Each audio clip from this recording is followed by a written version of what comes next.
Assalamualaikum warahmatullahi wabarakatuh. Halo semua, perkenalkan nama saya Utiensi, NIM 8566802006, mata pelajaran Filsafat Ilmu, jurusan PGSD UPJJ UT Serlangun Jambi. Baiklah, di sini saya akan membuat video presentasi. Selamat menyaksikan. Makna pilar dalam konteks pendidikan adalah landasan atau tiang penyangga, fundamental yang memastikan sistem pendidikan tidak hanya berdiri kokoh, tetapi juga berfungsi secara seimbang untuk membentuk manusia yang utuh, memiliki keterampilan holistik, serta setia menghadapi tantangan zaman. Dalam standar global, menetapkan konsep 4 pilar pendidikan yang menjadi pedoman utama mengembangkan kurikulum. Berikut adalah rincian dari masing-masing pilar. Pertama, learning to know, belajar untuk mengetahui. Maknanya adalah peserta didik tidak hanya menghafal informasi, tetapi juga belajar cara berpikir kritis dan menggali pengetahuan. Fungsinya adalah menjadi fondasi intelektual agar siswa mampu menguasai instrumen pemahaman dan menikmati proses belajar seumur hidup. Yang kedua, learning to do, belajar untuk melakukan. Maknanya adalah mengajarkan peserta didik untuk mempraktikkan teori yang didapat ke dalam dunia nyata dan lingkungan kerja. Fungsinya adalah mengubah pengetahuan teoritis menjadi keterampilan praktis, vokasional, dan kecakapan hidup yang kompeten. Yang ketiga, learning to be, belajar untuk diri sendiri. Maknanya adalah berfokus pada pembentukan karakter, kemandirian, dan kepribadian peserta didik sesuai dengan potensi dan jati dirinya. Fungsinya adalah memastikan setiap individu memiliki moral yang kuat, bertanggung jawab, serta mampu mengaktualisasikan diri secara maksimal. Yang keempat, learning to live together, belajar untuk hidup bersama. Maknanya adalah mengembangkan pemahaman tentang orang lain, menghargai keberagaman, dan menyelesaikan konflik melalui dialog. Fungsinya adalah menanamkan nilai empati, kerjasama, dan perdamaian, sehingga peserta didik dapat hidup harmonis dalam masyarakat yang majemuk. Yang kedua, menerapkan ketiga prinsip tersebut meliputi 1. Ingarso sun tulodo, di depan memberi teladan. Seorang pendidik harus memberikan contoh yang baik dalam tindakan, sikap, dan perkataan kepada peserta didiknya.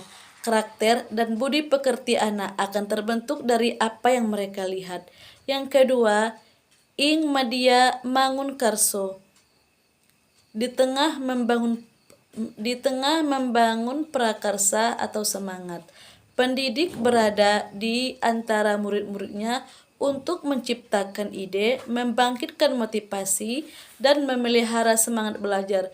Guru menjadi teman belajar yang memberikan bimbingan saat siswa menghadapi kesulitan. Yang ketiga, Tut Uri Handayani, di belakang memberi dorongan. Pendidik memberikan keleluasan dan dorongan moral kepada siswa untuk berani menjalan di depan dan mandiri.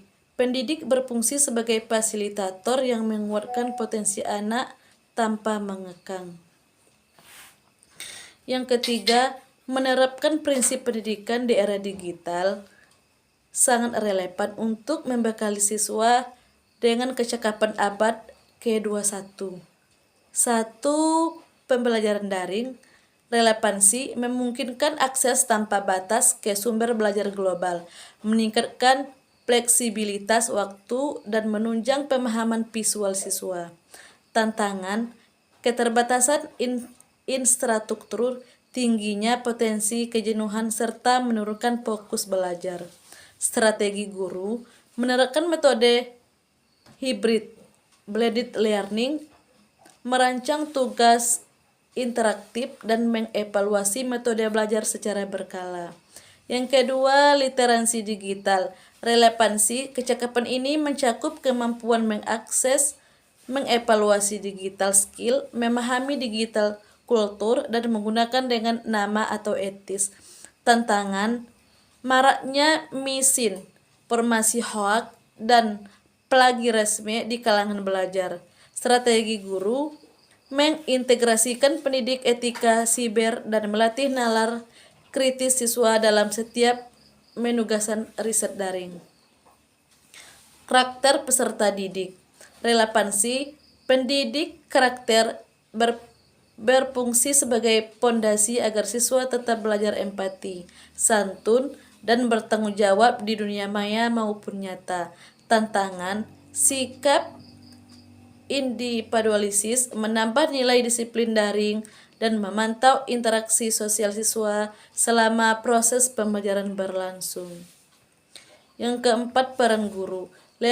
Relevansi guru bertransformasi dari sekadar penyampai materi mini pengetahuan menjadi fasilitator, motivator, sekaligus kurator informasi.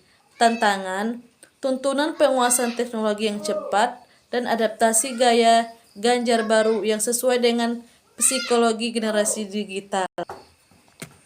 Tantangan, tuntunan penguasaan teknologi yang cepat dan adaptasi gaya pengajar baru yang sesuai dengan psikologis generasi digital.